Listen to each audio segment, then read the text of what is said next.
thank you again for your contribution.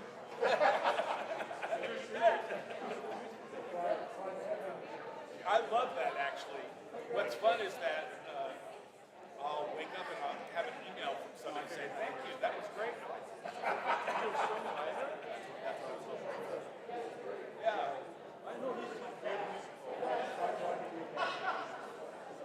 I like that. I like that position. There you go, that's right. Well, the thing is, never heard of that. I guess that's my go-to older stuff. Right? So it's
Well, I'd like to welcome you to Grace tonight. We are so glad to be able to host this event. My name is Barry Dundas. I'm the lead pastor here at Grace United Methodist Church here in Olathe, and so grateful that you are here to be part of this celebration, this wrap-up, this information gathering, all that we're going to do tonight.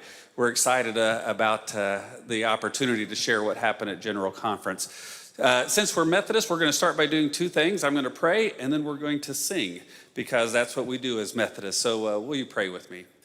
God, we are grateful for this opportunity to come and to share what's going on in our churches, in our lives, in our denomination. We are grateful for the decisions made at General Conference and the way that we are moving forward in the church. We're grateful for the connection we have with one another and the ability to share your work here in the kingdom. And so, Lord, we pray that you would bless this night, the things that we hear, the things that we talk about, the questions that we ask, and most of all, the celebration of what can be in the church. And so we lift it all up in Christ's name. Amen. And so we're going to sing Forward Through the Ages. The words will be up on the screen. I'd invite you to stand and to sing with us.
Good evening.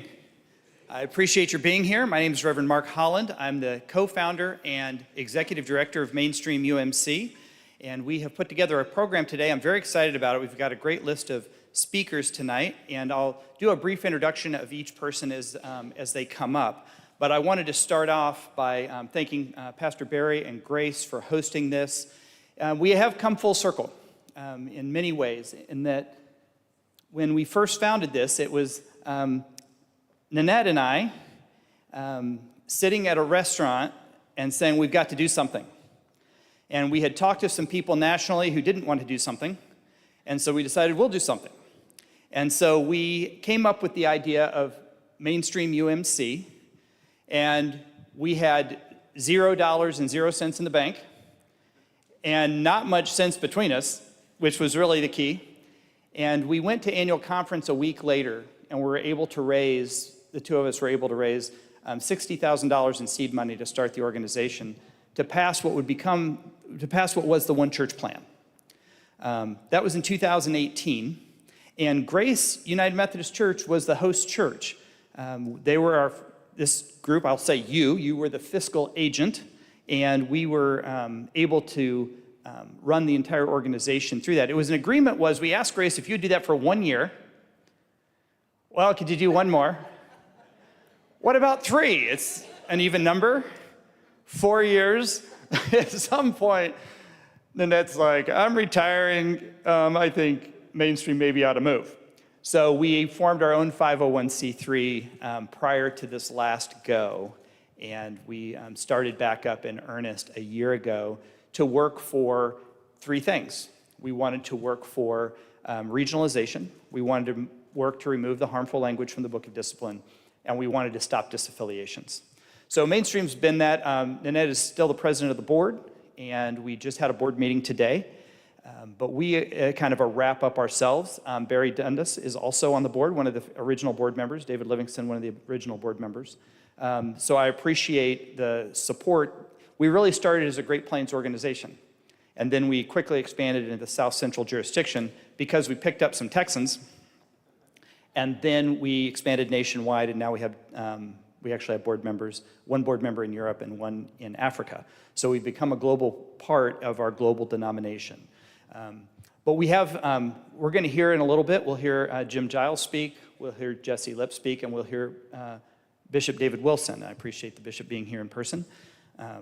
So after being gone because the bishops were gone for 3 weeks, so I'm sure he was thinking, I'm really having trouble filling my time after being gone for 3 weeks. So I appreciate your being here. So I'll give you just a little bit of a rundown about what took place at General Conference, and then we have different voices that are going to talk about different parts of it. But I want to talk about regionalization. It's a change in global structure, and I know David Livingston has been our number counter, and so I'm going to ask him to really go into the numbers about how that works and what's the future holds for ratification, because it requires 8 constitutional amendments. It had to pass by 2/3 vote at General Conference, which it did, and then it will have to pass by 2/3 of the votes at annual conferences around the world. So I'm going to ask David to speak more about that. But the regionalization is really a change of allowing each of the regions of the world to have governance. It's really about the governance structure. Right now we have a global governance, and we're looking to go to a regional governance.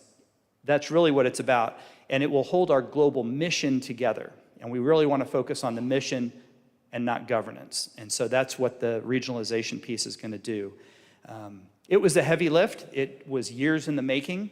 The One Church plan that we worked on in 2018 was a regional plan in some ways, only it did not require constitutional amendments.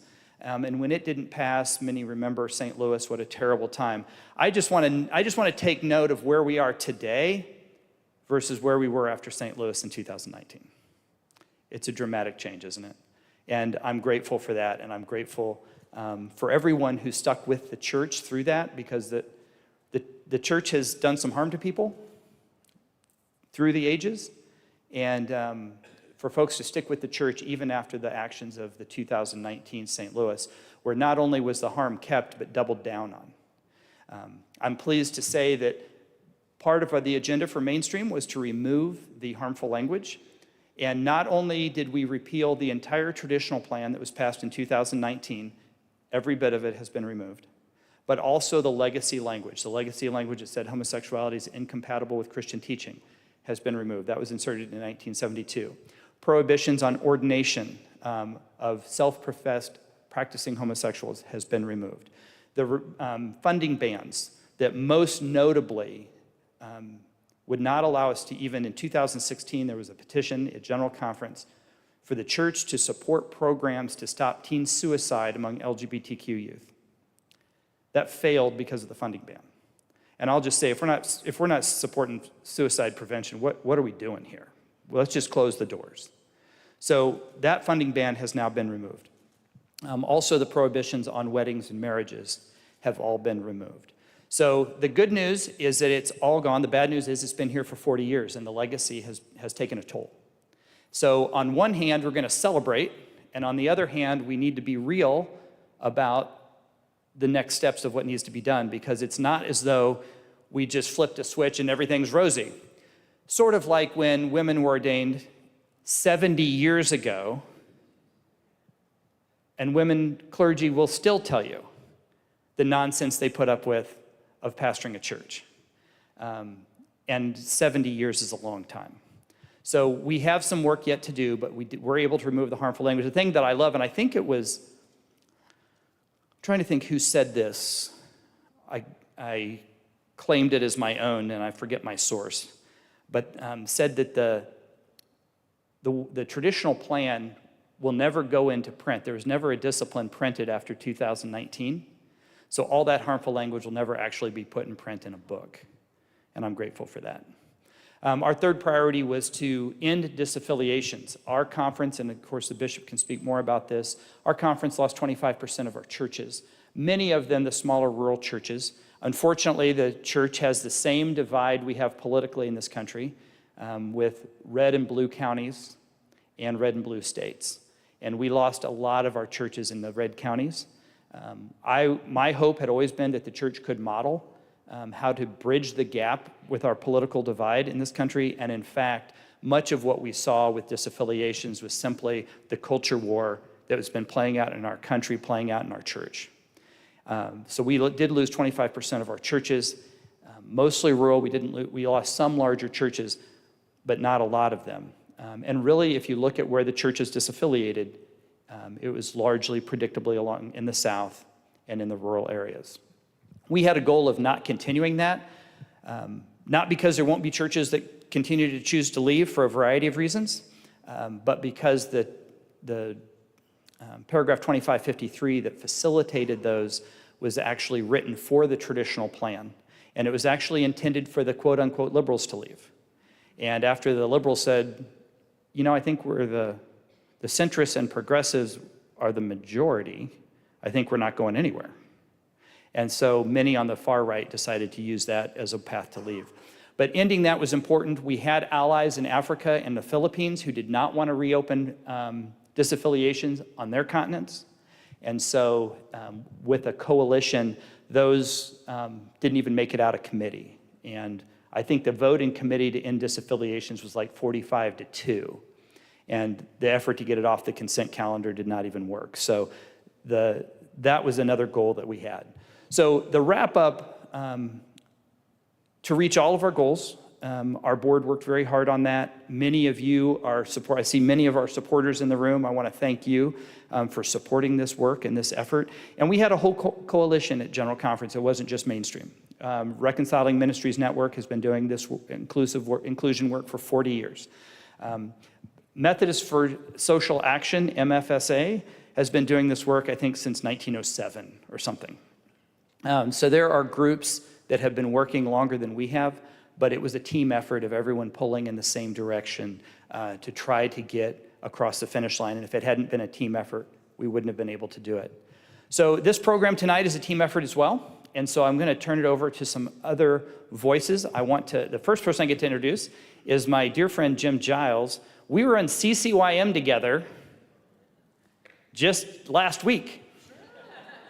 Just last week. We like to say we're not our oldest friends, because we do have friends. Oh my gosh, this generation. Conference Council on Youth Ministries, which was a ministry of the Kansas East Conference.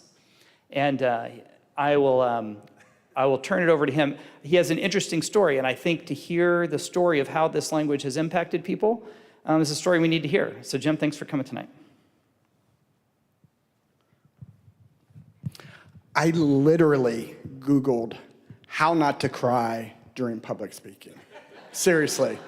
And it said, pick out a friendly face and look at them. I don't know if I'll be able to look at this front row, though, because of how much I love most of them. I just met the others. My story began just down the street at Olathe First United Methodist Church. It was the early 80s. I was about 16. My parents had just started worshiping there. And I was in the middle of a major depressive episode. I didn't have a name for it yet. There were a few before that. There were many more to come.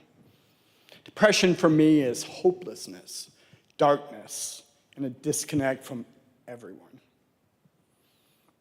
It was, any Harry Potter fans, it's a Dementor circling around my body.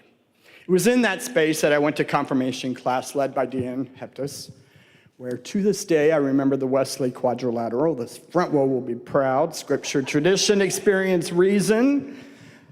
From there, I went timidly to try youth group, led by the incomparable Mary Ellen Swada. And I went back, and I went back. And that summer, my sisters and I went on a work trip to Des Moines, Iowa, where we were in community with poor people, older people, young people, all living in their own form of darkness. One night, we had a worship service where we sat in a circle, candlelight. Katie and Danny were there. Something overpowering, inexplicable came over me. In retrospect, it was God, or the closest thing I've ever experienced to God. I thought I'd get farther. It changed my life. The darkness lifted. I wasn't alone. That energy sustained me as I got more and more involved in the church and in school and in friendships. The church gave me leadership skills, mentorship, and a precious sense of community. Centenary College of Louisiana, in Louisiana is where I went for college. It was because the United Methodist School had a pre-professional program for those interested in the church career. 2 weeks into my freshman year, I came out.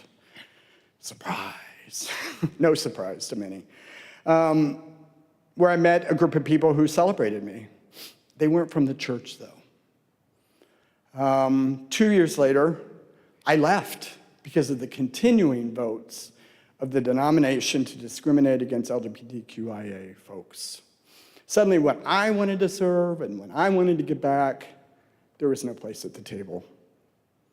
When you're not at the table, you're on the menu. The person that they had nurtured wasn't welcome. I left really without a plan. I wandered for a bit. Oscar Wilde says, "It's not what one does wrong, it's what one becomes as a consequence." The church was wrong. And the consequence was splinter church with splinter clergy leading splintered congregants. This until the General Conference, which we all are celebrating. Martin Luther King said, "The arc of the moral universe is long, but it bends towards justice." I'm not angry, gave up that long ago. Might be a little sad for what I could have been, what the church could have been. Who knows? These past couple weeks have provided me with unexpected emotions, lots of tears, throughout the day, talking to people. I have amazing friends and support who have pulled me up over the years from various forms of darkness. But never again did it feel like that candlelit room. I want to acknowledge just a few people here today from the church that have always been with me. Nanette, who is a wise woman, and you know that because she laughs at my jokes. And Terry, who is my new friend. I adore them both, as I know many of you do. Ron and Marcy Holland, who have always invited me to their table. I usually had to bring deviled eggs. Mark, my trusted friend of 40 years, who not so secretly wishes that I would wind my way back to the church, but he does it by trickery. He invites me over for noon Chiefs games and then makes me go to church. And recently, my friend Judy, she's not here, I hope she's watching. She's the mother and mother-in-law of two dear friends, a devout Christian who looks the other way when the three of us accidentally cuss. She recently came up to me and she said, "Jim, are you completely done with the church? Are you completely done with God?" And I just looked at her. I didn't know how to answer that. Didn't want to disappoint her. I didn't have an answer. And she immediately followed up with, well, my church has a lot of nice single people. And immediately, I knew that that question wasn't from judgment. It wasn't meant to embarrass me. She wants me to be happy. She wants me to be happy. Guess what, Judy? I don't know what's next, but we are going to church. No. Thank you to Mainstream for your vigilant work, for inviting me here today. Today, I feel welcome. Today, I feel whole.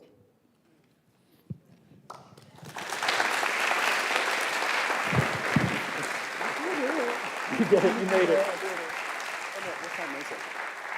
You were even on time. You have 1 minute to spare. I couldn't be a minister because I stayed within the time. That's right. Okay, you made it through without crying. I almost didn't, so thank you, Jim. Our next speaker had to sit next to me through the entire general conference because you're assigned based on order of election, because it's very hierarchical. So you have to sit in order of election. So you have assigned seats. And so poor Jesse was assigned to sit next to me. Now, I'm comfortable inviting Jesse to come up and speak. I'm not comfortable inviting their mother, Linda, to come up and speak, because Linda was my youth director at Lenexa and knows too much. But Jesse, in many ways, represents that next generation, the generation younger than me, that grew up in the church, stayed in the church, and was willing to help change the church. And for that, I'm very grateful, because we need your voice.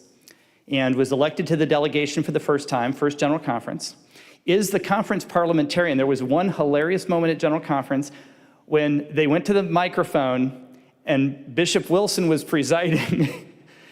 And Bishop Wilson said later, I was really nervous when Jessie came to the microphone because she's our conference parliamentarian, and I was afraid she's going to tell me I was doing something wrong. But it was a great moment. But Jessie is a part of the Queer Delegate Caucus and has a great perspective about General Conference. And Jessie, I'm proud to welcome you up to share your perspective.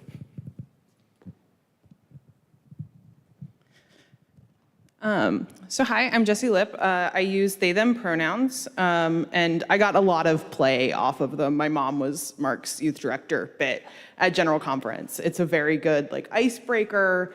Also, his father baptized me, so it just sort of establishes my Methodist credentials sort of right at the beginning. So like Mark said, I'm a cradle Methodist. Grew up in the church, was also on CCYM. I wasn't confused. I just thought that not everybody might know all of our acronyms.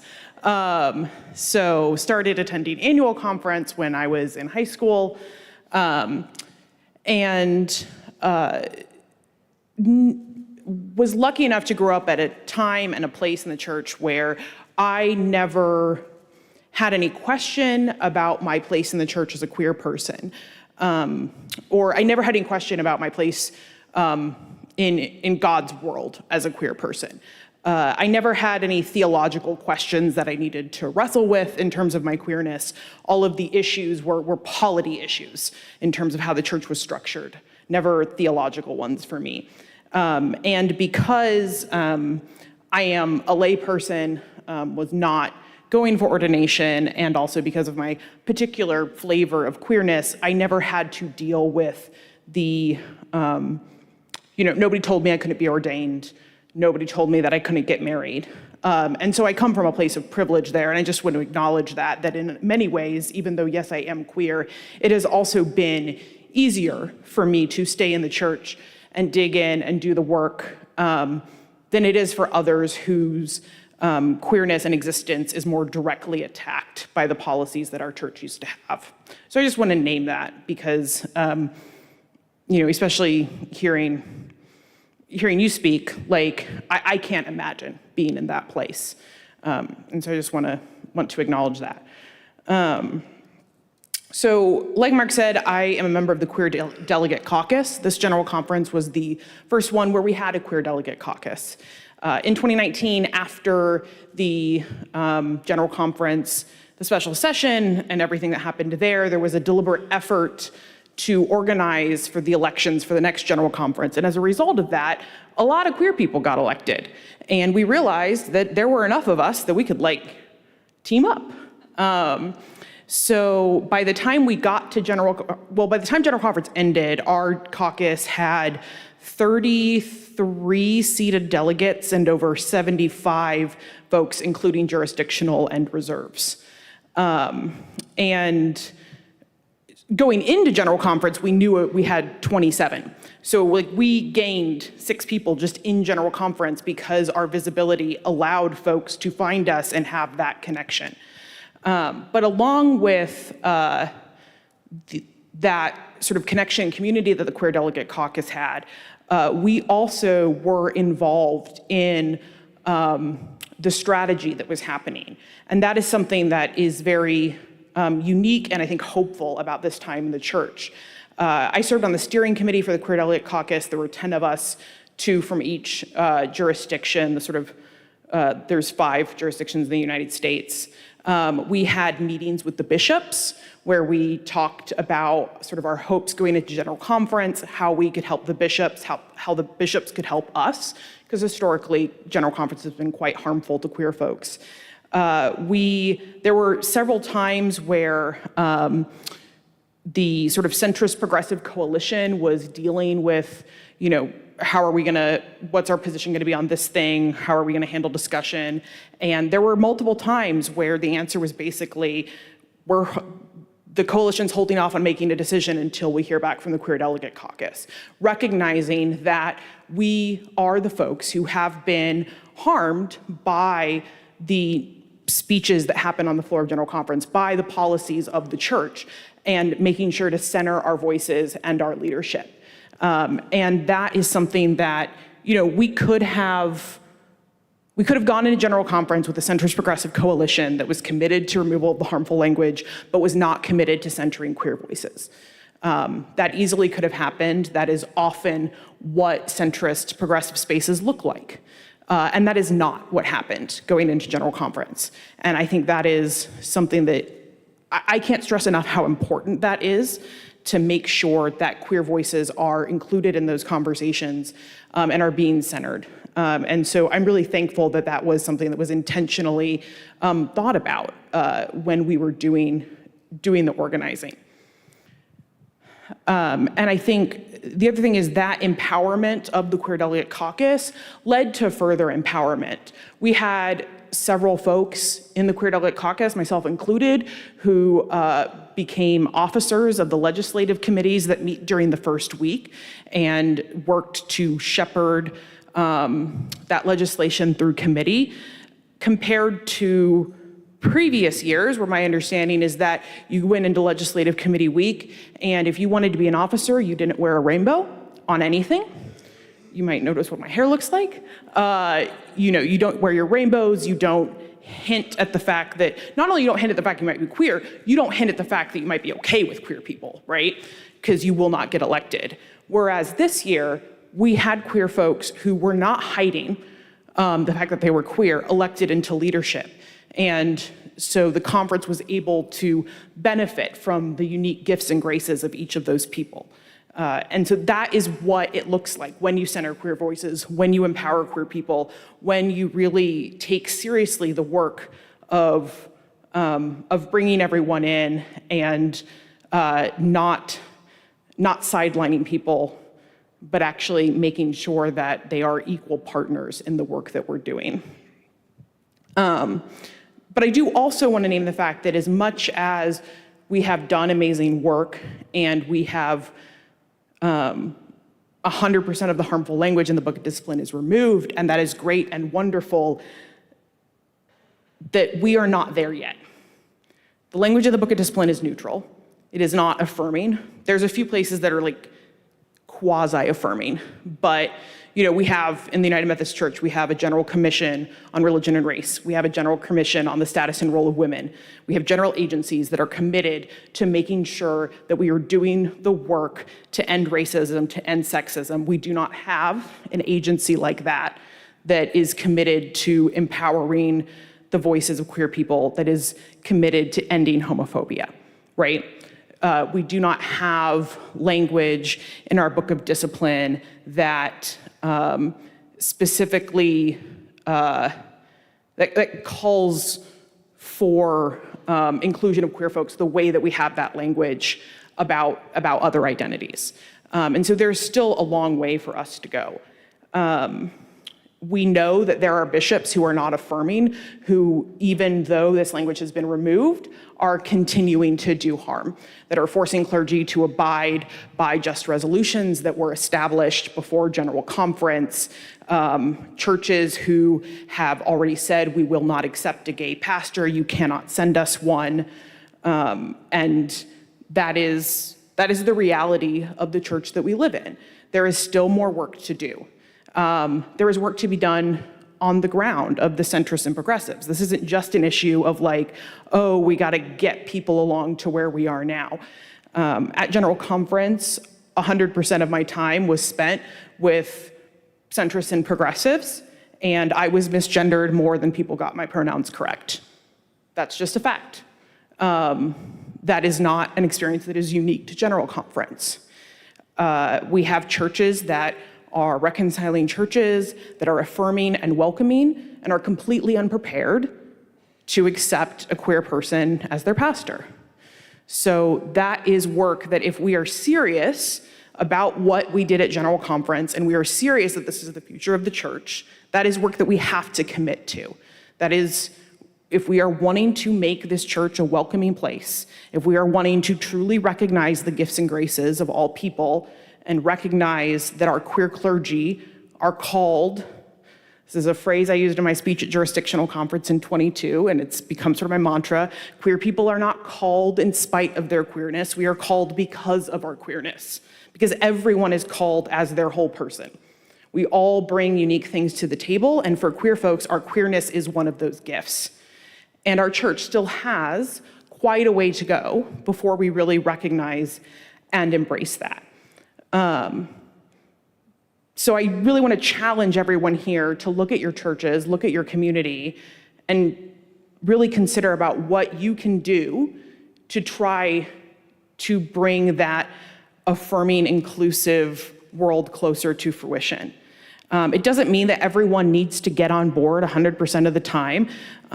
Despite what some conservative voices say, we are a big tent church. We do welcome everyone. People of differing opinions can be in our church. It's not that we have to be of completely the same mind on everything, but also if you are in a space that is claiming to be affirming, that is claiming to be welcoming, live into that and examine what that actually looks like, and take the steps that you need to actually get there.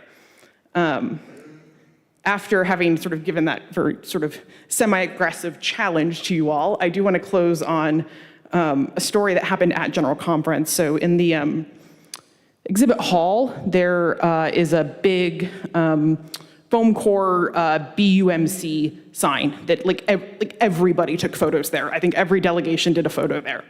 And so the Queer Delegate Caucus did a photo there. And this was on, I believe it was the last day of conference. And throughout the conference, we had been very careful about the fact that, we have a spreadsheet that's color-coded by whether or not folks are out or not, so that we're all very conscious and being careful to not name folks who are in our caucus that are not publicly out. We had, we were very careful about, if photos are posted in this chat thread, that means they cannot be posted on social media because it's not public that this person is a member of our caucus. So we were very serious about that confidentiality going in. But this is a photo of several dozen people in the middle of the exhibit hall being taken by 10 different people. This is obviously not a confidential situation. And as we all gathered around the BUMC sign, a person who I hadn't met yet, and actually still haven't gotten a chance to meet, runs up just before they start taking the photo and slides into place 2 people down from me. And her friend turns to her and says, are you sure? Meaning, are you sure you want to be in this photo that will be posted publicly as the Queer Delegate Caucus? And she said, yeah, I am. And that was, to me, the most beautiful moment of General Conference, that somebody who, for I don't know how long, has lived in fear of being able to publicly claim that part of their identity, because of the work we did, and because of the work that we are going to continue to do, for maybe the first time in that context, felt comfortable saying, yes, I'm here and I'm queer. Thanks.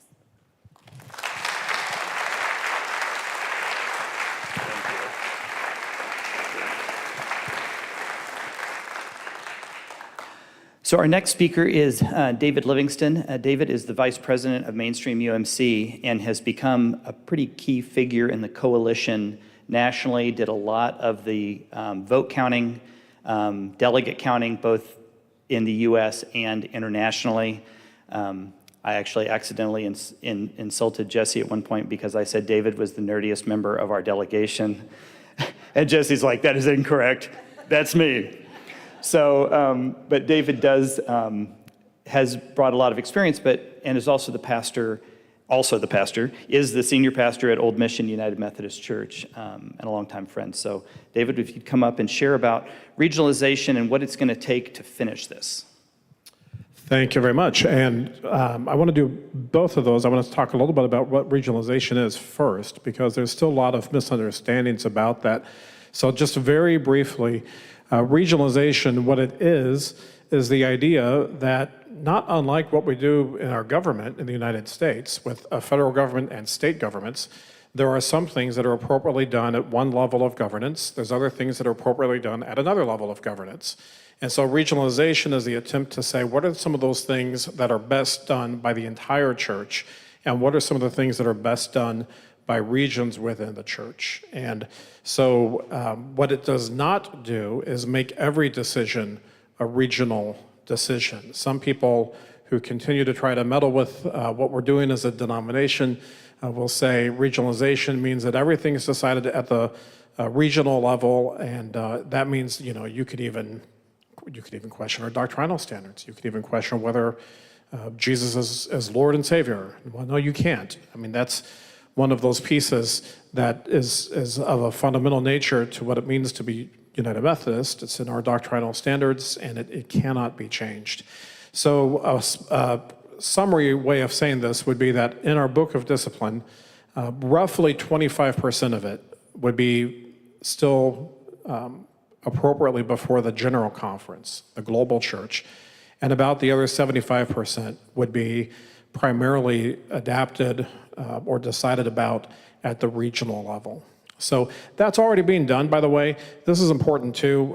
Every part of the denomination, except for the United States, has a form of regional governance already. There was in the Congo, South Congo annual conference, the bishop called a special session earlier this year in January or February, and the publication for that, to announce it, said, under the authority of the 1990 Book of Discipline. Now, you should know that books of discipline only come out when there's a general conference. And that means there was a 1988 Book of Discipline and a 1992 Book of Discipline. There was no 1990 Book of Discipline. But what I learned was that there was a 1990 Book of Discipline translated into French, translated by an individual person, which is really not how the best official translations are done, but translated by an individual person so that there would be a French version of the Book of Discipline that could be used. And that conference has as their primary Methodist authority, their published Methodist authority, used a book that's now 34 years old that was translated by one individual person from Sweden, I think is where she was from. That's what they've used. So regionalization has already been in effect everywhere but the United States. So this would allow it to also be in effect in the United States so that the US can make some of those decisions as well. This was the first vote of significance that happened at General Conference. There are 8 different petitions that were related to regionalization. Many more paragraphs of the Book of Discipline than just 8, though, because the first of those 8 dealt with a number of different constitutional amendments that all have to be approved. for this to take effect. And so we had kind of hoped, you can't control when things are going to come up, but we had hoped that this would come up early, and it did. It came up on day 2, I believe, of General Conference. It takes a 2/3 vote of the General Conference, and it passed with 78%.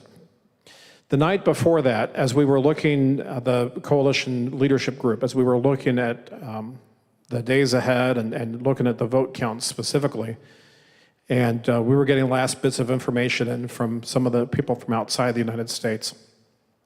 And I was looking at the numbers, and my roommate was Dan Entwistle from Church of the Resurrection. I went back that night, I said, Dan, I just don't have a good feeling about this. He said, well, why not? I said, well, because the numbers look too good. They can't be that good. This makes no sense. Like, we've been disappointed so many times. I was pretty confident it was going to pass at General Conference. But I said, Dan, this looks like this could pass not just with 66% that's required. This looks like it could pass like in a landslide. And I don't trust these numbers. Yeah, I should have trusted the numbers. We thought we could have as many as 600 votes, and we had 586. That's pretty darn close. What was most remarkable about those numbers, 2 things. One is that, and then I'm going to get to what happens next.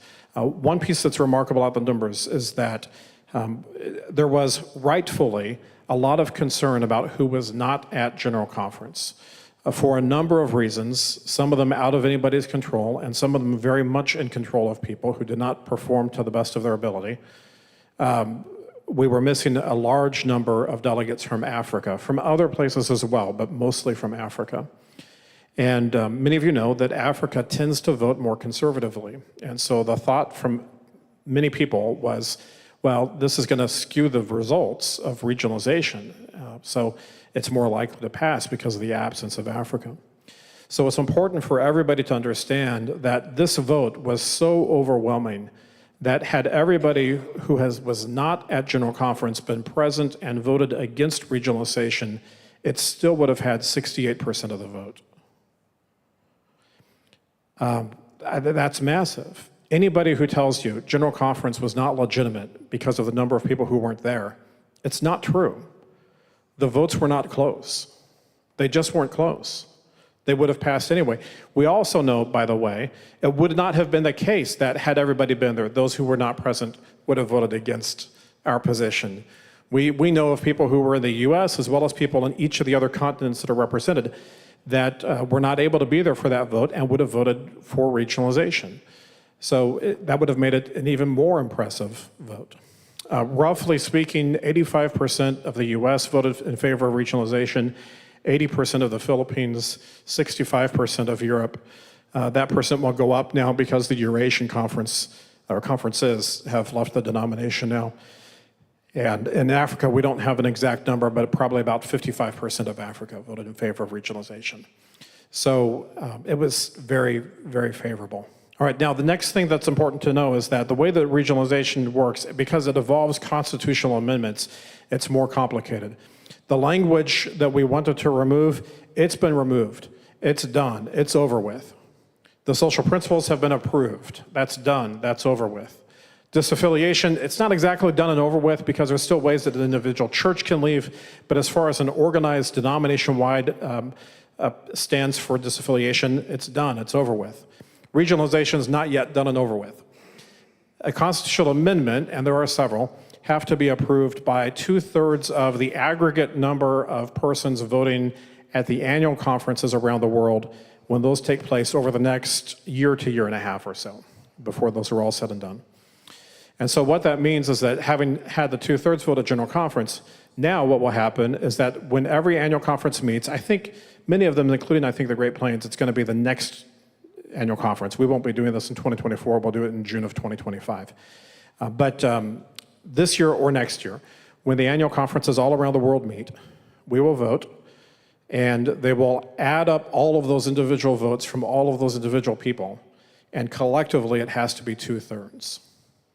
So this is why some of those who have been really working against us, the Wesleyan Covenant Association, the Good News organization and so on, why they may still not be finished, because it's theoretically possible they could still stop regionalization from actually being approved. Going into General Conference, I would have put the odds of it passing at about 50-50 at General Conference, and the odds of it being ratified at about 1 in 4, 25% chance. But General Conference showed us a whole different way that people are thinking about this. And it showed us that our numbers were right and that the Good News Group was wrong about what people are thinking, particularly in Africa. And so I would say right now, my guesstimate would be that now it's probably got about an 80% chance of being approved in the next 18 months. I would say that if the traditionalists in the US, the traditionalist organizations in the US who have been messing with things for so long, if they decide to stay out of it and to be done, then I'd say the odds probably go up to 90%. It's still not a done deal, but it becomes very likely. And also, I would say, and I hope that if there's any traditionalist folks who are watching the live stream, that they hear this very clearly. I think if they do meddle with it, the chances are probably about 75%. Would that have an effect? Yes, but not much. Because what we heard really clearly from people primarily in Africa is that we know what they're up to. We know what they've been doing, and we're not going to put up with it anymore. They want to be United Methodist Church, just like we want to be United Methodist Church. I had a conversation with Tom Lambrecht via email, one of the big shots in the Good News movement, a few months ago. And he said, David, I just don't understand this. You want the inclusive church, you want to remove the language, and you have the votes to do that. So why would you not just do that and then let, again, primarily Africa, but let Africa just go away? It'd be easier for you. I said, well, Tom, you have a fundamental misunderstanding of what we want. Because when we say we want an inclusive church, what we mean is we want an inclusive church. And inclusive doesn't mean we want this group and not that group. From the One Church plan forward, we've never been asking people to leave. We've never been forcing people to leave. We've never been wanting people to leave. We just want to open the doors wider. A fundamental misunderstanding. And one of the things that became really apparent at General Conference to me was that that's not just a U.S. centrist and progressive desire, that there are United Methodists all over the world who want to be a part of a church that is expansive in our understanding of the love and the welcome of God. And that's a great hope for me with the church that we're part of now. So you have to stay tuned, and it's important for us all around the world to work hard and making sure we have the right number of people to be at those annual conferences, because those votes really do matter. 75 to 90% of passing means a 10 to 25% chance that it doesn't pass. And so we need to be diligent about that. But I'm optimistic about what the church is going to look like in 12 to 18 months from now.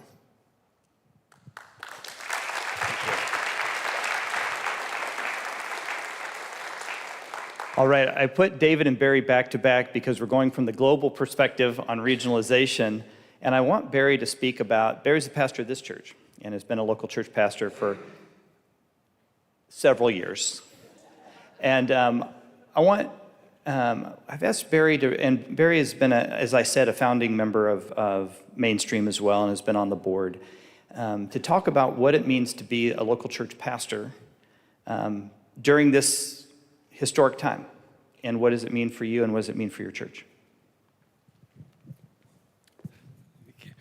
I brought with me my John Wesley bobblehead. It's actually one of my John Wesley bobbleheads, and don't judge me because many of you have one. I know it. I've seen him. But John Wesley's been sitting up here on the pulpit lately because we did a sermon series based on John Wesley's sermons. Not this past Sunday, the Sunday before, the Sunday of General Conference. I got in here early, and I walked in, and John Wesley was smashed on the floor. And I thought at first, how does that happen? I mean, he was in pieces down here.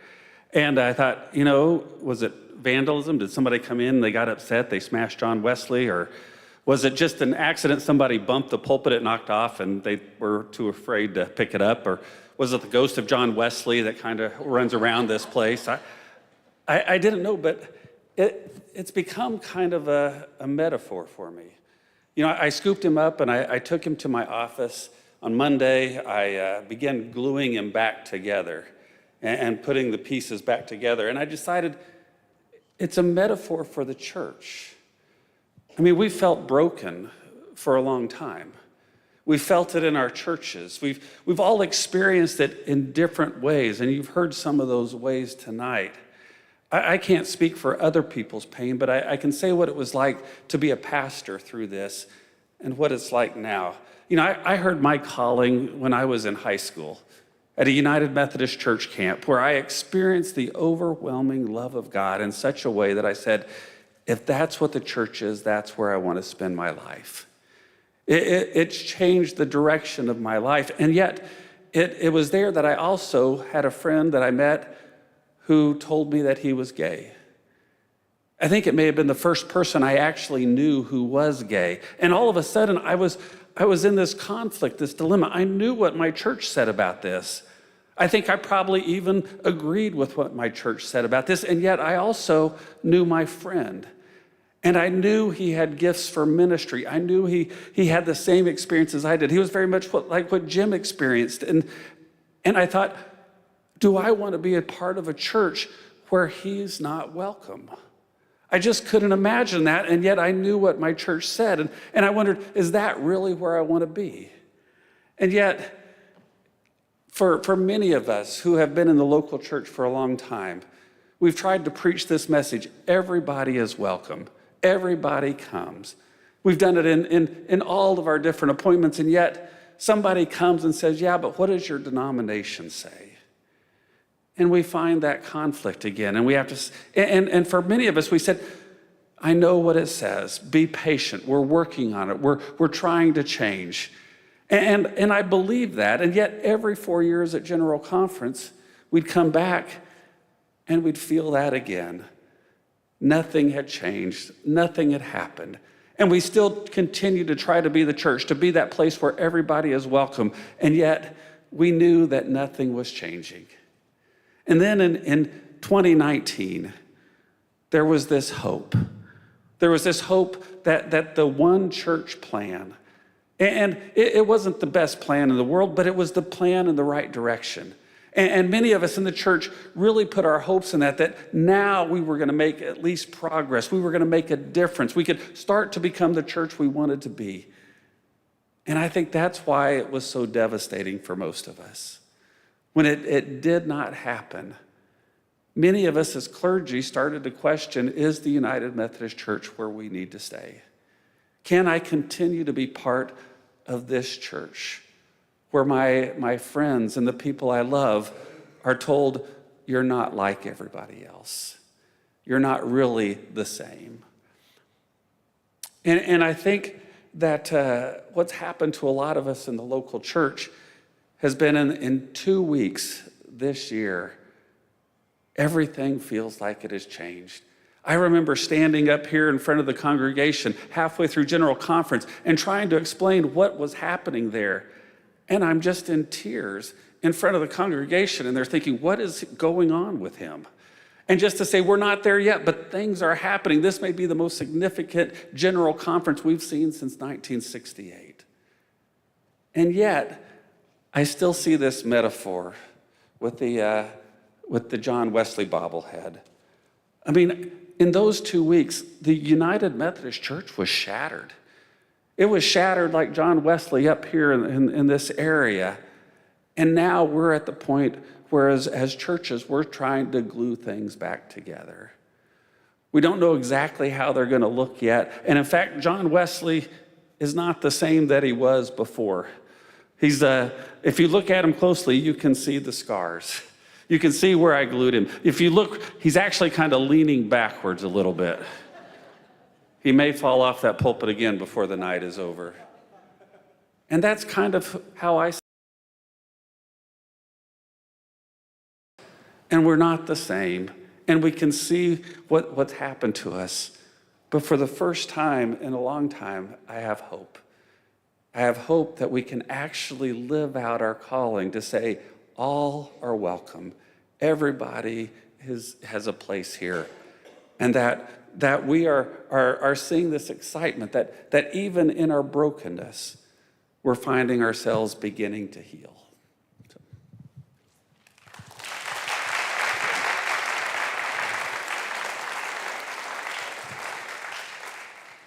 So, Bishop, you said you were going to use the lectern. We got to be careful with John Wesley. I do want to thank Bishop Wilson for being here again tonight. You're a year and a half in. So what a momentous time you chose to be bishop. You got here just in time for disaffiliations, and now just in time for General Conference. What does that mean for the next 18 months? I don't know. But I'm glad that you're here, and I appreciate your taking time out of your schedule. And let's please welcome Bishop David Wilson. Thank you, Mark. Jesse, can you let me know when 10 minutes is up? First of all, it's good to be here. Marcus, right, we stayed a day after when all of you got to go home, some are stranded. Bishop stayed an extra day to talk about what happened, ramifications, and then I drove up that weekend, so it took me a couple of days to get home, and then I was in Oklahoma City, rested about a week, and so this is only my second day on the job back in Topeka. Marathon day of cabinet meetings, but when Mark asked me to be here, I wanted to be here because I recognize the importance of the work that Mainstream has done for that. Just thinking about going back to 2018, and as a pastor in Oklahoma Indian Missionary Conference, reading about your work, but recognizing the significance of what Mainstream played in the changes in this discipline actions. And so you all, not this group right here, but all the folk who contributed, you should be very, very proud of yourself. You owe yourself a big hand for what you've been able to accomplish through his work for that. Thankful for this group here. They don't often know it, but when we were preparing for General Conference, we'd talk about folk, and I would say, what does David Livingston think about this? And somebody would find out, he didn't know I did that, but I did. Same with Mark Collins, same with Jesse Lipp. People here who are movers and shakers, they know what's going on, and they're making a huge difference. And of course, I think about four of our persons who served as chairs or for committee work. Jesse as secretary did amazing work, and so the bishops are all on the platform. If you watch this, we don't get to do anything. We sit there, we get to preach and preside, and sometimes pay attention to what's going on. But my crew around me, the Great Plains was speaking so much on the platform, they would turn and look at me every time. And I think a few times they rolled their eyes at me when a few of them got up there. That's how present the Great Plains delegation was. And the other cool thing is, we have about 120 clergy serving from other countries in this annual conference. About 19 of those served as interpreters at the General Conference. They were in committee rooms. They stayed up late at night interpreting our daily news that came out, our petitions into several languages. They were doing some great work, singing, doing all that work. So the Great Plains is so very, very present at that place. But I want to recognize the work that Mainstream has played, working with others to make these changes happen there for that. So when we were present, whenever people ask us, what do you bishops do when we're in legislative committees? Well, we're meeting. They don't give you any free time there. So we met, talked about actions that happen. So, and in the meantime, looking ahead to the future with the hope that legislation would pass. And so all kinds of subcommittees. One was working on what is our response after all this legislation passes there. Bishop Tom Berlin out of Florida, who worked with the others on this language. And so we talked about our messaging once we came home. What happened and how do we share that story? And I'm very thankful for the Great Plains. Our head of our communications, David Burke, was there. Eugenio was there doing video work, so very present. And the main piece was that so that people watching would get the true story of what's happening. And they did a wonderful job of telling that story. And so as we talked about, what is our message once we go home? there. And folk here, of course, I'm in the Kansas City area. I see Superintendent Tom Brady back there. Tom, good to see you. Tom and I spent most of the day together already there. So we talked about, what is it that we need to share with folk when we get home, and how do we do that? And so the 4 pieces I want to share, and I want to read this so I make sure I have that right. And so think about this, about 715, 720 churches in the Great Plains, we are the largest annual conference in the South Central jurisdiction.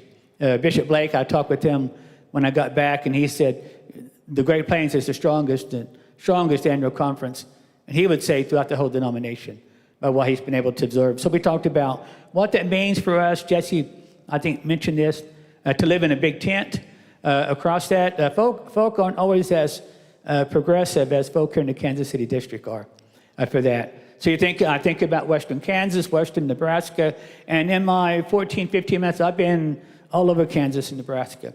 I know the mindset of people who, like us, they love the Lord, serve their churches, want to make a difference in their communities. We're all so different. Think about how different we are theologically, and how we understand the world, so different across Kansas and Nebraska. And so we talked about what that meant, those values. So, of course, the first piece talking about what it means for us to be inclusive. We've all been working for that. I come out of the Oklahoma Indian Missionary Conference and made up of about 81 Native American United Methodist churches. We know what it's like to be considered second class by the rest of the church and by others. And yet we know who we are, how valuable we are.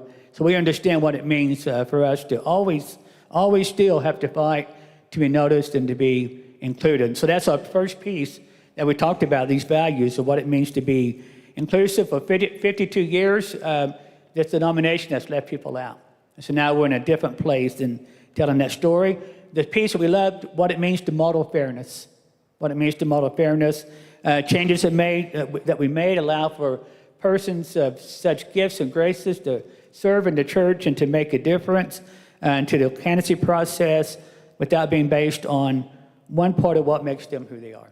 And that goes far when we think about what it means to be fair. Exhibit love. We've talked often about now we can live out our motto of open hearts, open minds, open doors. What it means for us to exhibit love, change it, allow for marriages to be blessed by United Methodist clergy, properties, removal of restrictive language that tells the world that we want to be inclusive and loving all people. And freedom for ministry there. While restrictive language was removed, protective language was added to clergy and churches who cannot in good conscience participate, but they can continue to serve as they see fit for that. So those are those 4 words that we share out there, what it means for us to be free in ministry and to be able to do what God calls us to do across the church. The last piece to mention is in our gatherings, conversations on the day after for the bishops that were still there, talking about hearing from our colleagues in Africa and Europe who talked about how they're going to, first of all, the joy of regionalization, of being able to live that out at home with the great challenges they still had. They acknowledged that as well, but to hear from them, and that was wonderful to know that we're all in the same place where we happen to be and what we're going to do for that. And I think my last piece is talking about, we continue to talk about the 2026 General Conference, and we have a committee working on that. It's not a done deal yet. Still determining, can we do it? Talked about conversation of gathering in 26 to sort through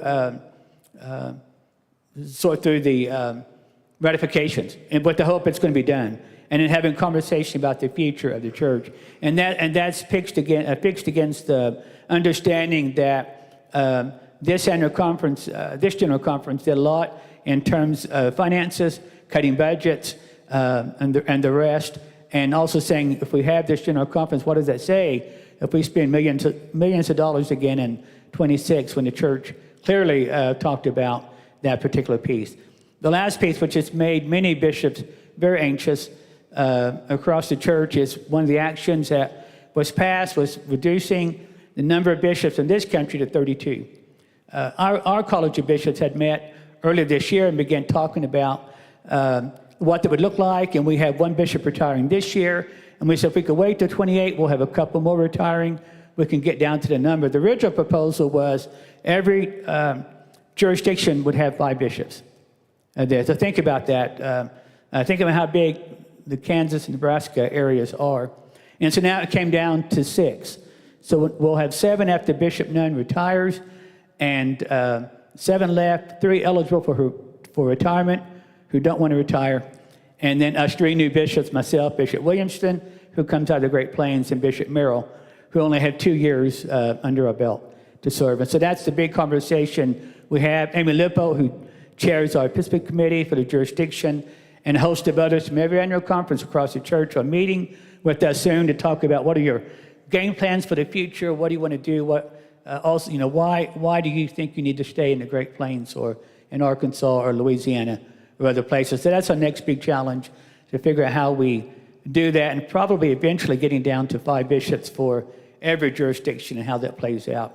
720 churches in the Great Plains, by far the largest. The next is Missouri, about 600, a little bit 600. The rest go down anywhere from 400, 300, 280 churches. And so thankful for the Great Plains, for the folk who really worked hard. And when I got here, disaffiliation and the rest, and really working to see how do we live together under this big tent, recognize each other as people of God, and knowing that there's room for everybody and what we get to do. And so that's a big piece of what we're working on. Thank you for your time. Appreciate that. And it's a joy to be here in this beautiful church. Thank you. Stay up here. I think we're going to do some Q&A. We have enough time. We have enough time to do some question and answers, so I'm going to ask the panel to come on up here. Nanette, come on up here. And we're going to... No, you can sit next to the bishop. So we have some time for question and answer. The folks online will not be able to hear the questions, so we will repeat the questions. But we have a few minutes to take some questions. If any of you here have, we do not have a way to take questions from online. So if you're online and you have a question, you have to pray the question really hard. Right? That would be or use technology, whatever. So, but are there any questions here tonight about anything that you've heard? There's been a lot of information given, and we want to see if you have anything else.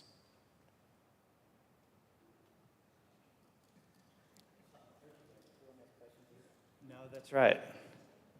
Any questions at all about, yes? I think looking forward to 2028, when we have for sure another general conference, and the U.S. churches will be the minority, or not be a majority any longer. What are the concerns, or are there reasons for concerns that there could be changes with a shift in majority in what happens in general conference?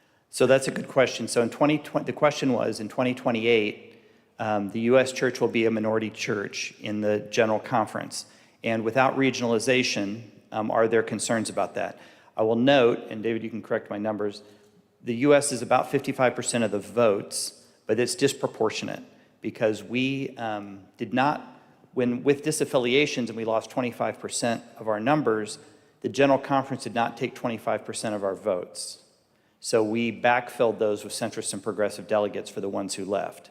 So we had a disproportionate number of votes this time, and because of the rapid growth, and particularly in Africa, they've stepped in the different votes.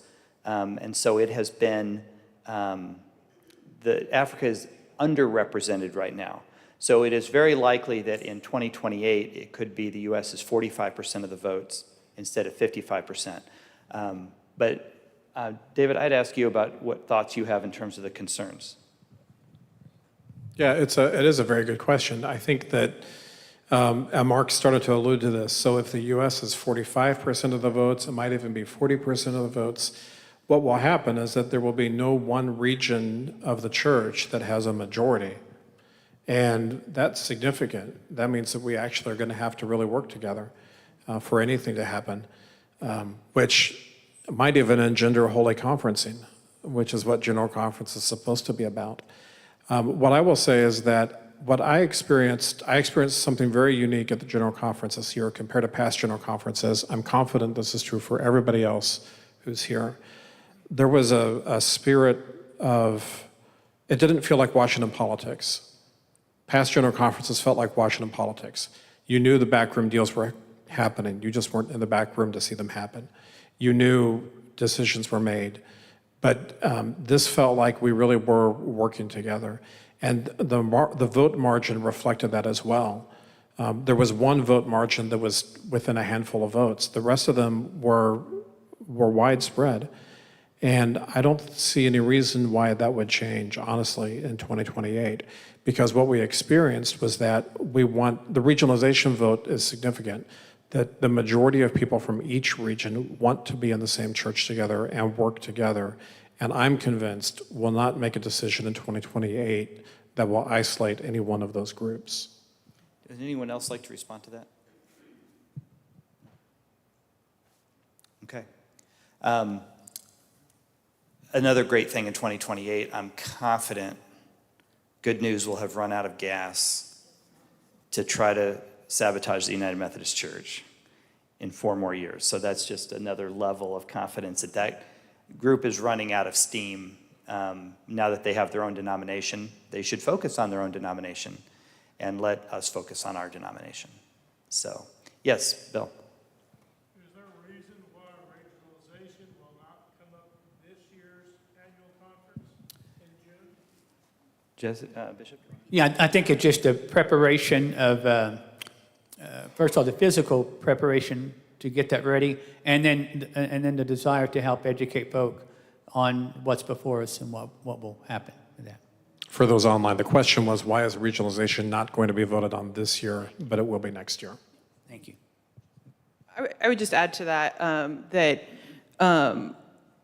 there's sort of been, there was discussion before General Conference about were we really going to push to try to have those ratification votes happen like as soon as possible because of like the benefit of momentum. The flip side to that is because, as David talked about, it's an aggregate vote share, there's a great benefit to having the time to do the work to get as many people in the room and voting as possible. If you're friends with retired clergy, tell them they better be at annual conference in 2025 to vote on these constitutional amendments. For any...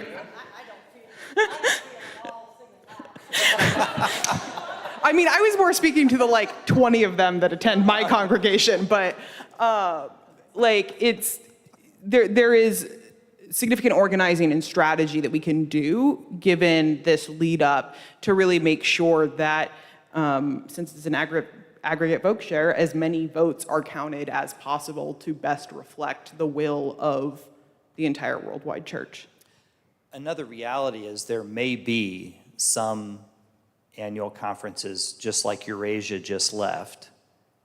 There may be some others internationally who leave also, and it would be beneficial if they left before they voted on regionalization. And so I think for the next year, people will be sifting in terms of where they want to be. What we're hearing, though, even some of the most traditional folks, even in Africa, are saying, we're United Methodist, we're going to stay United Methodist, we know who we are in Africa, and we're going to stay with the mission. So I think there is some sorting that's going to happen in the next year and a half that we don't know about yet.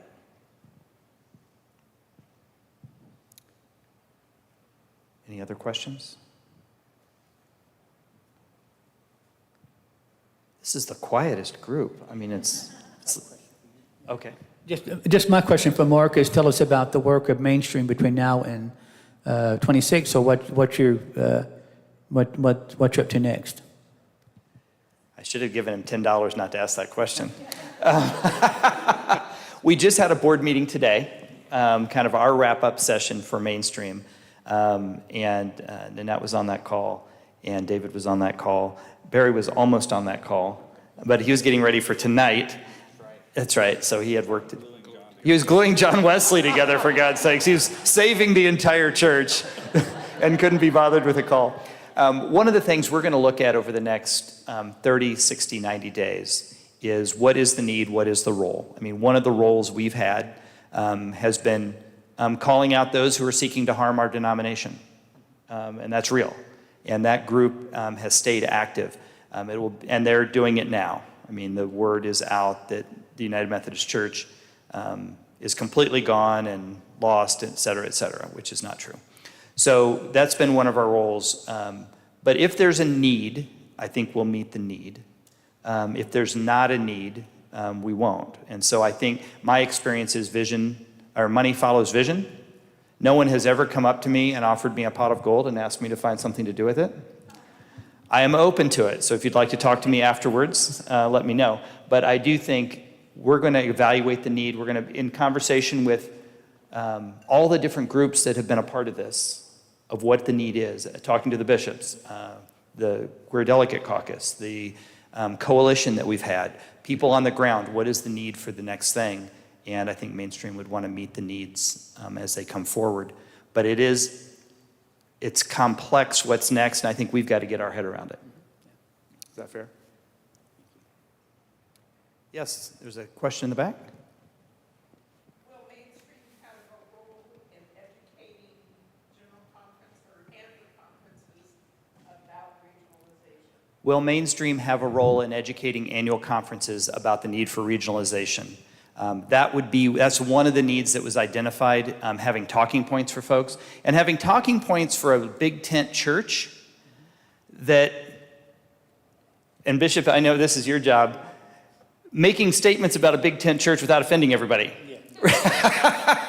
That's the hardest part. So how do we honor who people are without selling people out?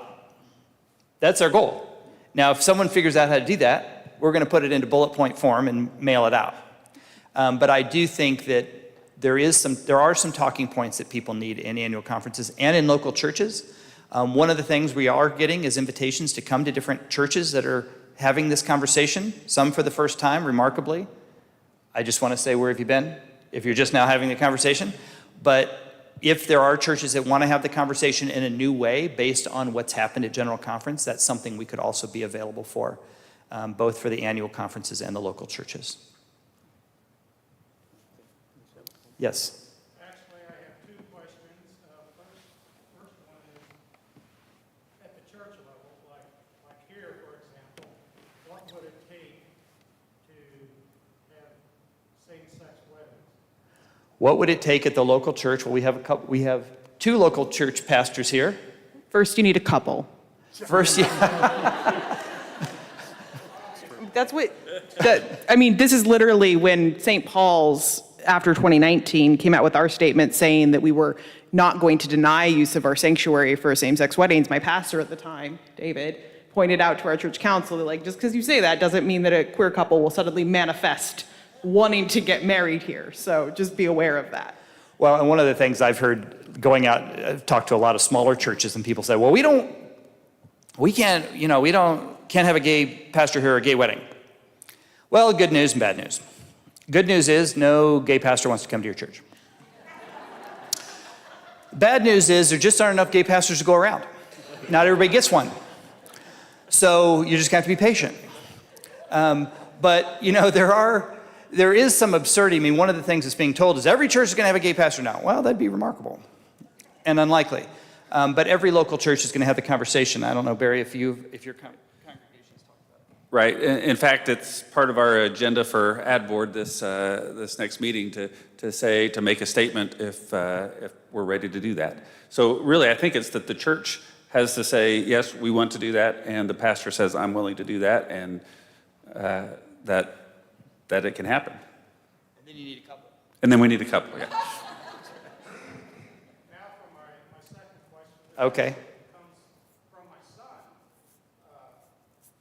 Clergy members, for whatever mechanism, either judicial or choosing to retire, wishing to be reinstated, do they get back there?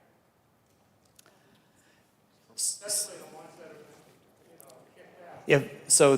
If the question was if clergy either surrendered their credentials or had their credentials taken because they were quote unquote self-avowed practicing homosexuals or performed a gay wedding, The very last action we took on the very last day, in the last minutes of General Conference, was legislation to reinstate clergy. To create a reinstatement process. Thank you, to create a reinstatement process. That's much better said, yes. So we did, there is and the reason we did it, unfortunately, there's some bishops that weren't going to do it. And this and may still not, but we put in the discipline that will be printed on paper a process for reaffiliation for clergy who lost their credentials or surrendered them. And there's a time limit for that process, and it's one of those things that was developed. I was on the legislative committee that dealt with that. It was developed as the first week went along. So I would say for anybody for whom that is relevant, be patient as that gets developed and put into place. I saw another question back here. Yes. Are you happy with the mainstream media coverage of the General Conference? I saw a couple stories, but nothing I thought was. Now, when you say the mainstream media, that's us. I was thrilled with that. I thought it was the best reporting out there. But, you know, it is hard when the secular media, if you will, the New York Times, CNN, and others, they want the most, they want a story with a hook, right? They've got clicks. It's all clickbait. I would just ask anybody, you saw it on the news. What was your thought about the news coverage of the church? Did it? Well, the intricacies of the vote and the process leading up to it is just something that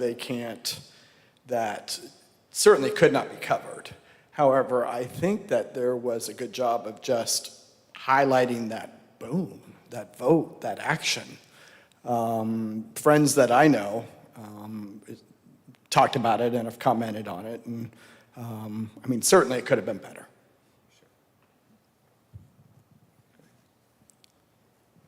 Yes. Just like a general conference, I'm going to talk too much. I just want to say a different answer, which is to give a plug for a couple of organizations. United Methodist News Service, UMNS.com, really does try to do a good, objective job. And so if you want more information about anything, I would always direct you to them. And also, as David Burke sits here in the front row with our communications from the Great Plains communications staff did an extraordinary job at General Conference. And if you go to the conference website, greatplainsumc.org, all of their reporting is readily available there, and it really is fantastic. Question from Neil Gately, board member, Mainstream UMC. Yeah, I have a very leading question. In our meeting today, we talked about the idea of what do we do next, and some people have been asking that, and it is a question of vision and money. If there's somebody here tonight who has both a vision and a checkbook, are you willing to talk to them? I would be glad to talk to anyone who would like to talk about vision and finances.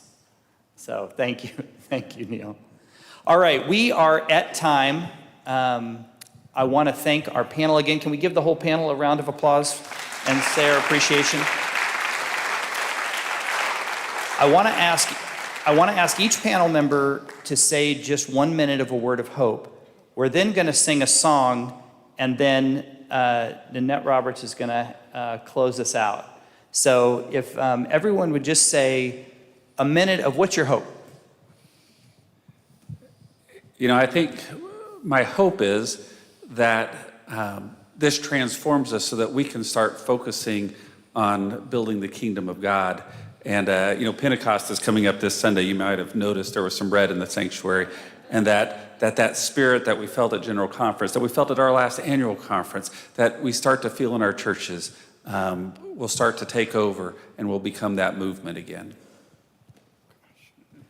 I think from my perspective, I hope for a church that continues to have people from the past who invest and welcome people back, no matter where their beliefs might be, what their experiences may be, but understand that structural change has to happen, and that when that happens, people might just realize that it's a church that lives by its values of open doors, open minds, open hearts. My hope, I'm a third-generation pastor in 3 different denominational structures. My great-grandfather was in the ME South, my dad was in the Methodist Church, and I'm in the United Methodist Church. Denominational structures change over time. And my experience through the churches forward through the ages, the church has gradually opened its doors wider and wider and wider. I had someone, a conservative pastor, ask me, who had left the church, he said, well, where does it end? And I said, if you can tell me where the grace of God ends, I just don't know. But it's in God's hands. And so my hope is that the church has survived 2,000 years of human occupation, and God has a great future for us, and that's my hope.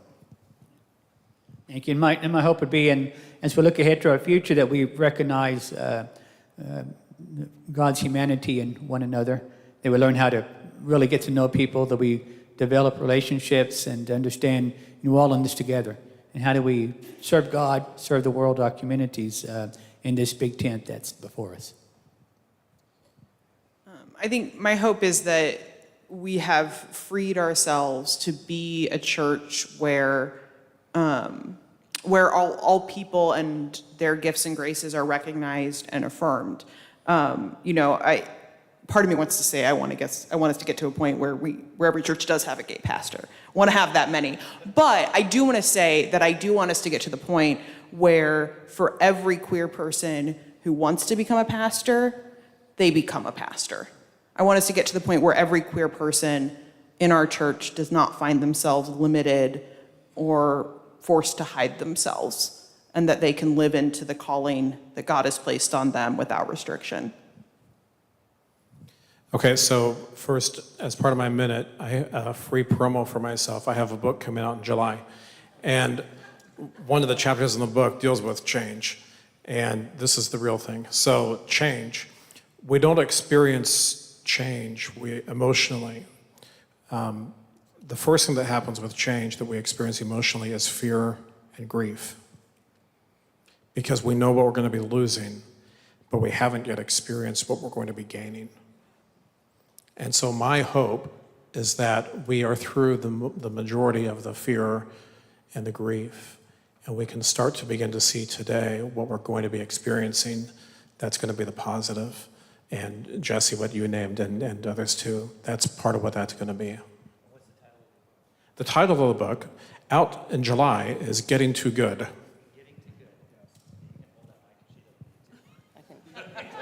You give me two mics, I get double time.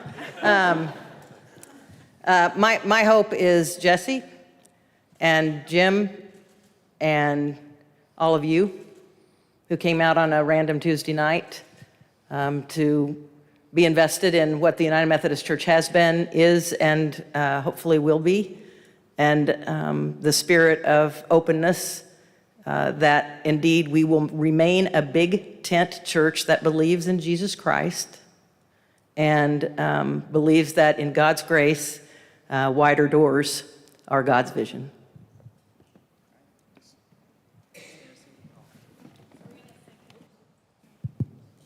We're going to sing a song that we've been singing since the 90s, and for maybe the first time, it feels like the words match up with our dreams. Heart of the Church.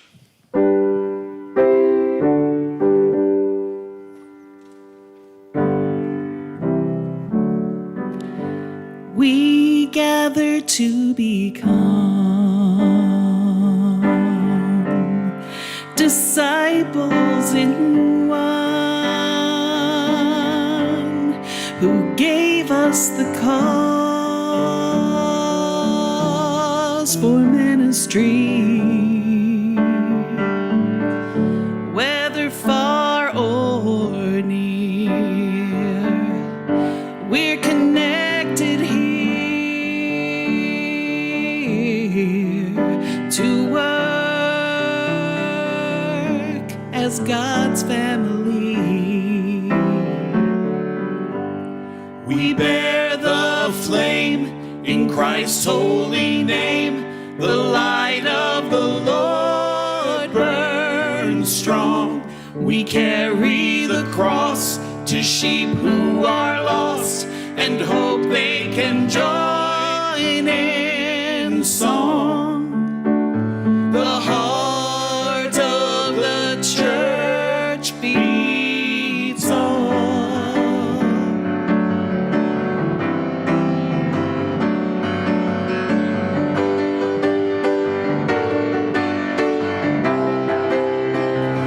We come to hear, pounding loud and clear, this heart that we claim as our own. By the power of the blood, we can start a mighty flood of love that the world has never known.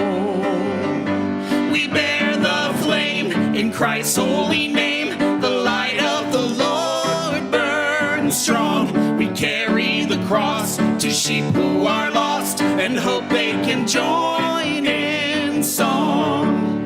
The heart of the church beats on. Now there may be times we disagree, but we all understand to forgive. Through the cross and the flame, we carry Jesus' name, the warmest heart that ever lived. We bear the flame in Christ's holy name. The light of the Lord burns strong. We carry the cross to sheep who are lost and hope they can join in song. The heart of the church beats on.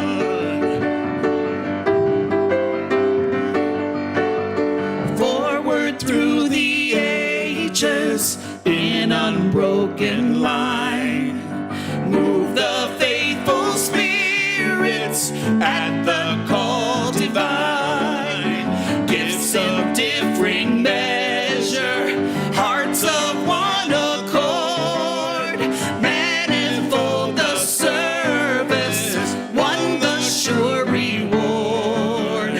Forward through the ages in unbroken line, move the faithful spirits at the call divine. We bear the flame in Christ's holy name. The light of the Lord burns strong. We carry the cross to sheep who are lost and hope they can join in song. The heart of the church beats. The heart of the church beats. The heart of the church beats on.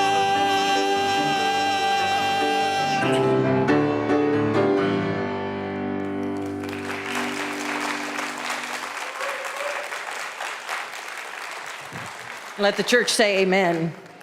It's dangerous to leave me for last. I am a retired United Methodist clergy person, having retired about a year and a half ago. And it's my honor to be here, and I'm thankful to Barry for allowing me to come and speak in a church that I served for 20 years. I just want to take a moment, for those of you who are watching by live stream and for those of you here, I want to take a moment to name those who have probably joined the great cloud of witnesses, who served the United Methodist Church faithfully and authentically, but were at threat and risk most all of their ministry. For those who are in the great cloud of witnesses who perhaps were put on trial and were exited out of the ministry and out of their vocation and their calling. I want you who are friends and families of those who have gone on before, who know who those folks are, I want you to know that their lives and their ministry made a difference, and we're grateful. I also want to name those who are still alive, who perhaps retired and lived their ministry as authentically as they could. You made a difference. Those who chose to come out knowing they would be brought up on charges and believing their witness would make a difference. Those who were brought up on charges maliciously by someone whose heart was filled with hate. I want you to know, however it is that you have chosen or been exited from ministry, your lives still make a difference, and we're grateful. And I also want to name those young clergy and those young lay folks who have been unwilling, as perhaps my generation was not, who have been unwilling to stay silent at great risk to themselves. There have been clergy persons in this conference who told the bishop, "This is who I am." And because they did that, that witness made a difference. So it's taken all of us, all through all generations, laity and clergy, communities of faith alike, it's taken all of us to get to this day.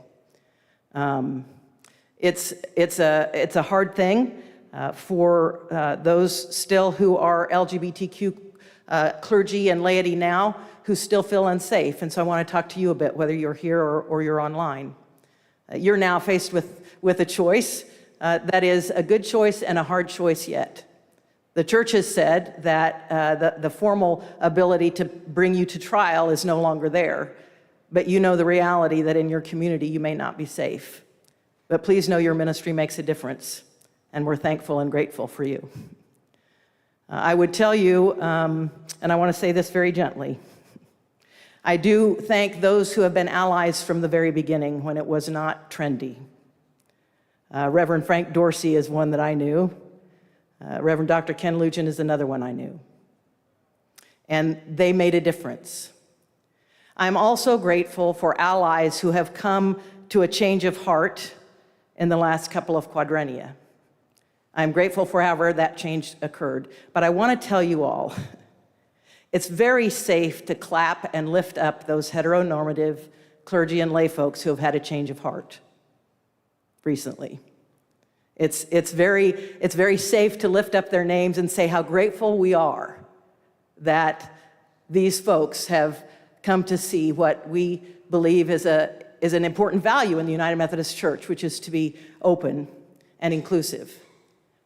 Don't forget, friends, that there have been clergy and lay folks who have been living this journey in great sacrifice and risk all of their lives. And while it's harder to clap for them, and it feels less safe to be pushed out of our comfort zones, to realize they are the center and the focus. Jesse, thank you for the words you said about that. Those voices need to be heard, because now they can be at the table. Now we can be at the table without reprisal, without formal reprisal of being brought up on charges or being taken to trial. And I am grateful for that, but I also want you to know that there's a whole lot of pain. Now, I will tell you this as well. I am grateful for 38 and a half years of ministry. When I was coming up for candidacy, and some of you know that I have a strong friendship with Reverend Dr. Ken Lujan. I came to him and said, I cannot faithfully answer those questions without lying. And I don't think God's big on that. So I don't think I can do this. And he looked at me and he said, you have a choice. You can either believe what the limited understanding of human beings, most of whom are men, most of whom are white. You can either believe that their limited understanding of someone who has your gifts should stop you from serving the church, or you're going to put your faith in a God who knows what God did when God gave you all those gifts. So I chose to move forward. I had friends and colleagues who didn't. And that's been a struggle. But I somehow believed that I could work from within the church to make incremental changes. There was some cost to that, but I would not change 1 year of ministry or one of the relationships I've had with the wonderful lay people I served at North Cross United Methodist Church and Asbury United Methodist Church and Baldwin First United Methodist Church and Grace United Methodist Church, because I have experienced grace in every single place. I never felt called for that to be anybody's business. And that was my particular way. There have been others who, in fact, have made a difference by their witness, who were brought to trial and exited in ministry. It took all of us. It will take all of us moving on. And so if someone says to you, we don't want a gay pastor, feel free to say, well, we put up with Nanette for 20 years, and it worked out okay.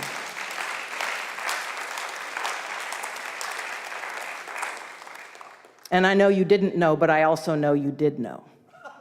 So there's that. It's been difficult for my family because my family lives in Western Kansas, where there's a lot of flags that don't say grace on them politically. And it's been hard for my family with me. But you know what? They love me. They don't want to sometimes. And I was not fair with them. I did not tell them until really late because I was afraid. Because I love my family and didn't want to get kicked out. And they're making their way. And I'm grateful for that. So when you want to know what you can do what Gary Chura did. Gary Chura was as opposed to homosexuality as you can possibly get, and he stayed. And he stayed in relationship with me, and I stayed in relationship with him, and we butted heads about every single issue. But he stayed. And he helped us have a big tent, and he was not disrespectful, at least purposely. And what I'm going to tell you is what it takes to have a big tent is for the right of the right and the left of the left and all of us in between simply to talk with one another with respect. Not to agree, but to move a little bit here and there and to hear one another. The reason I was successful is because I love God, and I love Jesus, and I love people in churches more than anything. I retired early so I could get married. And that's been hard for my family as well. And it wasn't because I thought you would have kicked me out if you're a Grace United Methodist Church member, but I didn't want to split this church. And I didn't want to be an issue, and I still don't. So I didn't go to General Conference. I'm the president of this organization. And I didn't go because I couldn't go one more time and be talked about as an issue. And now that I'm retired, I don't have to. And I don't have to be afraid anymore for the first time. And I'm grateful for that, and I'm grateful for the work all of you have done so that we don't have to be afraid anymore. The reality has not gotten roots yet, so we still have work to do. So I would say to you, and I love the question about, will we do education and information for churches? I think that's what our board is, in fact, dealing with. But it does take donations. So friends, if you want to help us continue for another year or two to try to work with local churches, we're grateful to do that. We need to advocate for regionalization everywhere we go. It's not a controversial issue. There are people all over our globe who are in regionalization. So it's time for the United States to be that as well. So just know that we are happy to talk with you and happy to receive checks. I thank you who have stuck with the journey for all these years. I thank you for supporting me when you know and didn't know and knew. And I thank you that you continue to walk this journey within the church when so many have left. And I'll end with this. This was written by Tyler Sitt as a remembrance, to remember this Rainbow Day, a response to the United Methodist Church finally lifting its ban on queer pastors. Remember this Rainbow Day. Look around and see how LGBTQ plus people found a way to look out for each other. Feel the energy crackling across your skin. Let it sink into your memory. Because LGBTQ plus children of God and the allies God sent to protect us are embodiments of resurrection. When they put us in the tomb, that is the closet, the Creator rolled away the stone and said, "Come out when you're ready." When they kicked us out of our jobs and our houses and our churches, Jesus said, "You now get to choose your own family." When they sharpened the word queer and pierced us again and again with it, the Holy Spirit took the word and said, I have turned this blade into a key to your freedom. Remember this Rainbow Day because God is a God who makes promises and keeps them. And we know by tomorrow, those scared preachers and systems and maybe even denominations will find a new way perhaps to ban us and to erase us and to defile sacred ground. But now we have this memory in our bones. Another and another and another Rainbow Day, where God shows us 5 minutes that makes 5 decades of resistance worth it. God made a promise to Noah that the floods would not overwhelm him. The floods will not overwhelm us either. You cannot drown God's rainbow. Friends, thanks for coming. Thanks for your support for Mainstream UMC. And thanks for continuing to commit yourselves to make our church more and more open to all of God's children. Let's stand for a blessing. As we leave this place, we leave as indeed God's church, as the body of Christ, sent out from this place to live the grace that we've been given. We give thanks for a God who continues to call us, who continues to strengthen us, who continues to mourn with us, and who continues to offer us a new way forward with grace and hope. Go in grace and go in peace. Amen.